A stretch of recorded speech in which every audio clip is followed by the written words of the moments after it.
Hello students, तो चलो अब नेक्स्ट टॉपिक पे अपने बढ़ते हैं रियल नंबर में।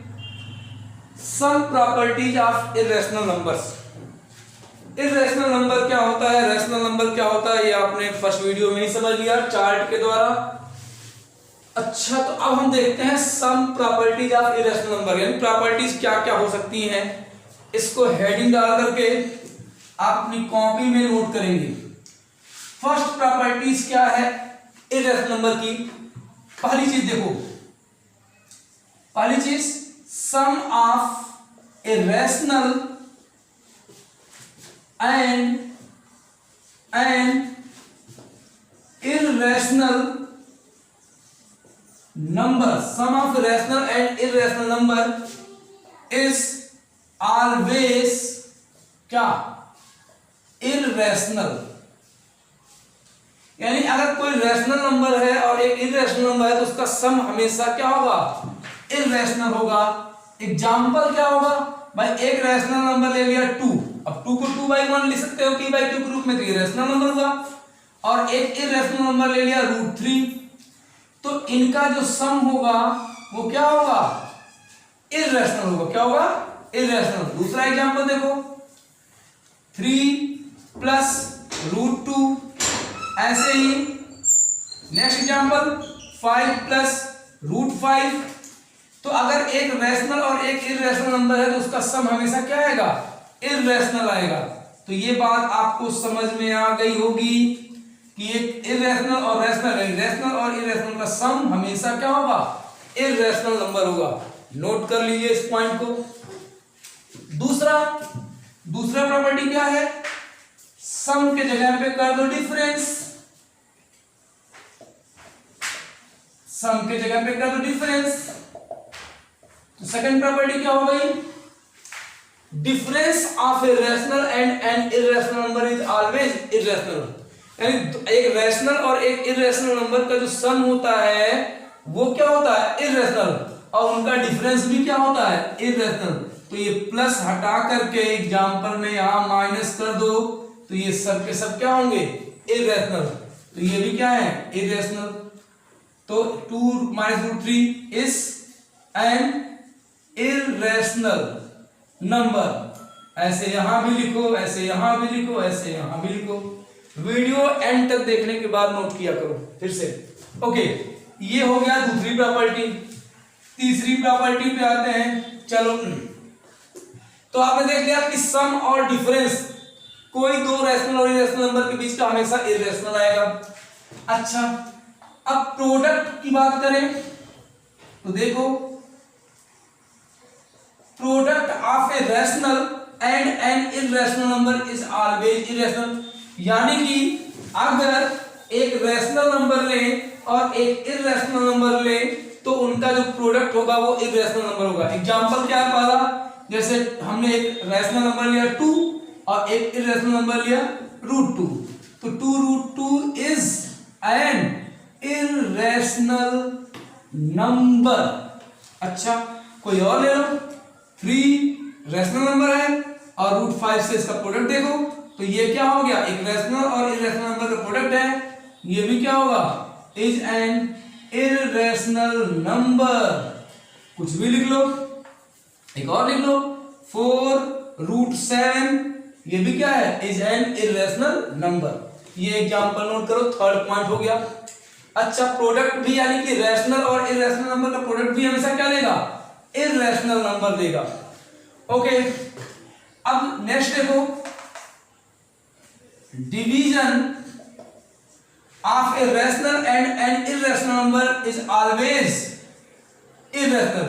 यानी कि रैशनल और इर्रेशनल नंबर का जो डिवीजन होगा वो भी क्या होगा, इर्रेशनल ही होगा।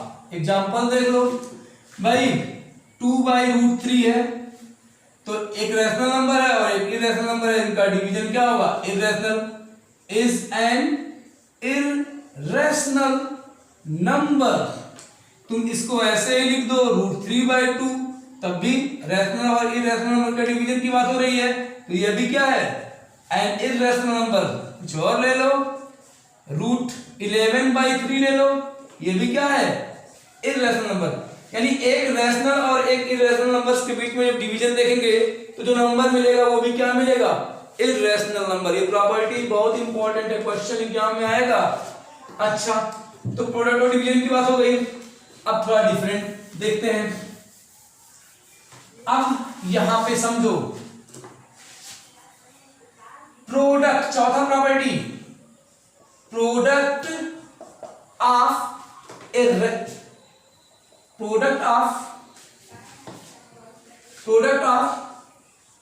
To irrational number is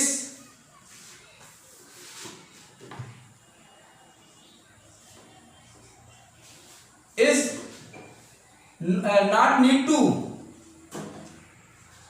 be an irrational number. No need to be an irrational number. Product of two irrational numbers is no need to be an irrational number. यानी कि it is not necessary that the product of two irrational number may be irrational.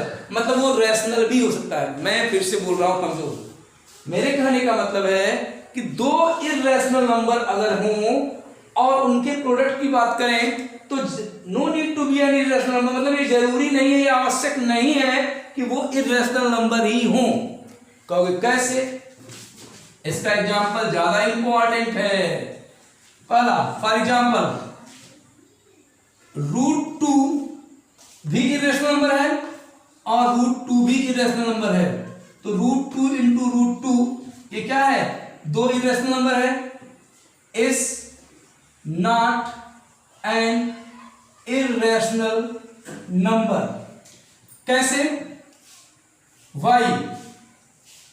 Because √2 into √2 का मतलब √4 और √4 का मतलब +-2, +2 भी irrational number है और -2 भी क्या है, इरेशनल नंबर है। तो यहां तुम कह सकते हो product of two irrational number may be rational और इरेशनल नंबर, यानी कि दो इरेशनल नंबर का प्रोडक्ट रैशनल भी हो सकता है। It is a rational number. अब देखो कि √2 और √2 दोनों क्या थे, इरेशनल नंबर थे, लेकिन उनकी प्रोडक्ट की बात जब हमने किया तो वो कैसा नंबर आ गया, रैशनल आ गया।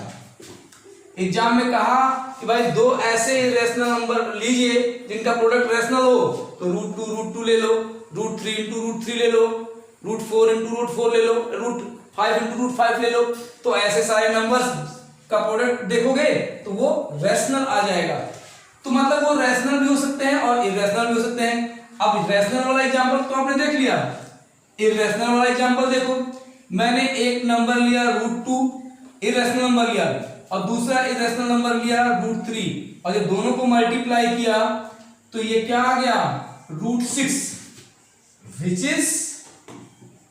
which is an irrational number।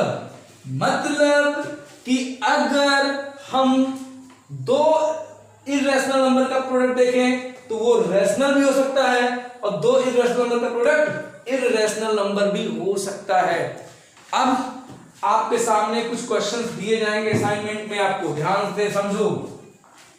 Assignment में मैं आपको कुछ क्वेश्चन दूंगा और आपको पहचानना होगा कि ये रैशनल है कि नहीं। तो आपको पहचानना होगा कि रैशनल है कि नहीं। जैसे मैंने लिख दिया मान लो 3 - √7, तो आपको पहचानना होगा कि ये रैशनल है कि इरेशनल। तो ये रैशनल नंबर है और ये इरेशनल नंबर है, तो दोनों का डिफरेंस क्या होगा, इरेशनल नंबर होगा। मैंने मान लो लिख दिया 2 + √5, तो एक रैशनल और एक इरेशनल नंबर का सम भी क्या होता है, इरेशनल। तो तुम कहोगे कि ये क्या है, इरेशनल नंबर है। मैंने कह दिया 2√3, तो product of rational and irrational is always irrational. तो भाई एक रैशनल और एक इरेशनल नंबर का प्रोडक्ट हमेशा क्या होता है, इरेशनल। तो बोल दोगे ये इरेशनल नंबर होगा। तो असाइनमेंट में ऐसे क्वेश्चन मिलने वाले हैं, उसको आप लोगों को करके मुझे दिखाना है। ओके, और वीडियो एंड तक आपने देख लिया होगा, आप तुरंत लाइक बटन भी दबाइए ताकि चैनल प्रमोट भी हो सके। Thank you. अब हम लोग जो है बिना डिवीजन के देखेंगे कि कौन से डेसिमल टर्मिनेटिंग होते हैं, कौन से डेसिमल नॉन टर्मिनेटिंग होते हैं। उसके बाद आप लोग compass, protractor and geometry box तक बैठिएगा, मैं नंबर लाइन पे आपको रैशनल और इरेशनल नंबर्स को कैसे रिप्रेजेंट करते हैं ये सिखाने वाला हूँ। उसके बाद हम लोग एक्सपोनेंट वाले फॉर्म देखेंगे और चैप्टर हमारा फिनिश हो जाएगा और असाइनमेंट आपको मिलते रहेंगे। जहाँ कहीं भी आपके पास बुक है, प्रॉब्लम है, तो मैं यहाँ हूँ, तुरंत मुझसे बताना। Okay, thank you.